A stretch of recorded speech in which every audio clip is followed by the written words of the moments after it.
Rand Paul and Mitch McConnell were caught on a hot mic plotting their strategy and what their next move is. This is fascinating. The most important part that you're going to hear is in the beginning. Pay close attention. Do you have a second? I'm all wired up here. I just did CNN. I just go over and over again. We're willing to compromise. We're willing to negotiate. I don't think they poll tested. We won't negotiate. I think it's awful for them to say that over and over again. Yeah, I do too. And I just came back from the 2-hour meeting with them, and that was basically the same view privately as it was publicly. I think if we keep saying we wanted to defund it, we fought for that, but now we're willing to compromise on this, I think they can't. And we're going to. I think. Well, I know we don't want to be here, but we're going to win this, I think. That is amazing, man. That's so telling. You know what that tells me? They're not as stupid as we think they are. And look, I'm blown away by this because you guys know I always go back and forth. Are the Republicans genuinely idiots and they don't know anything about the way the world functions? Or are they like lying to you and they're nefarious and they're like plotting, right? No, the answer is that they're plotting. I'm blown away. So it's all in the messaging. That's the takeaway from this. So as your party is refusing to negotiate, refusing to compromise, you go on TV and you say, well, we're waiting to negotiate, we're waiting to compromise. The damn Democrats won't compromise with us. So where does this come from? This brilliant strategizing, this chess move that they're doing behind the scenes.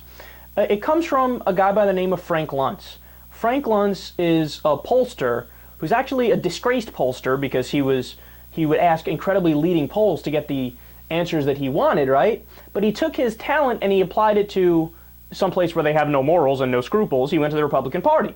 And what his job is he has to come up with the terminology that gets people to have the Pavlovian response where they like what you're saying, right? So as we went over the other day, if you go issue by issue, the American people hate the Republican Party. They hate everything they stand for.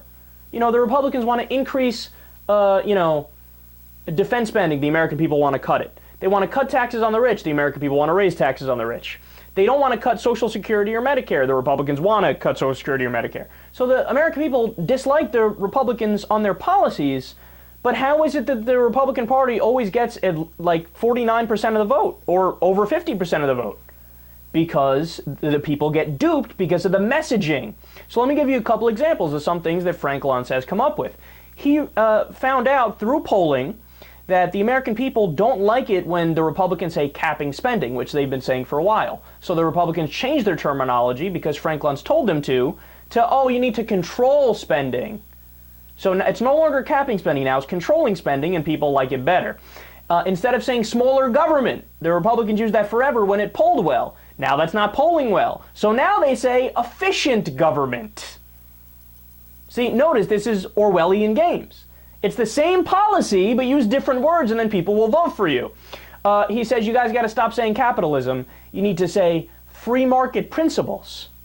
Right? Because capitalism stopped polling well, and then even free market principles stopped polling well. So then he moved the goalpost to, no, stop saying free market principles, say economic freedom.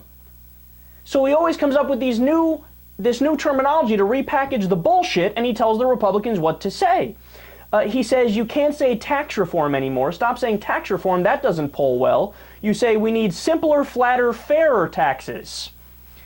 He says you can't say cut entitlements. Nobody wants to cut entitlements. You have to say we are going to strengthen entitlements. Same policy, different terminology. But what happens with the Republicans is that eventually the only way that they can maintain people voting for them and maintain a positive reaction with the terminology they use is to just flat out lie about their policy, right? And that's what you get with what Rand Paul is saying.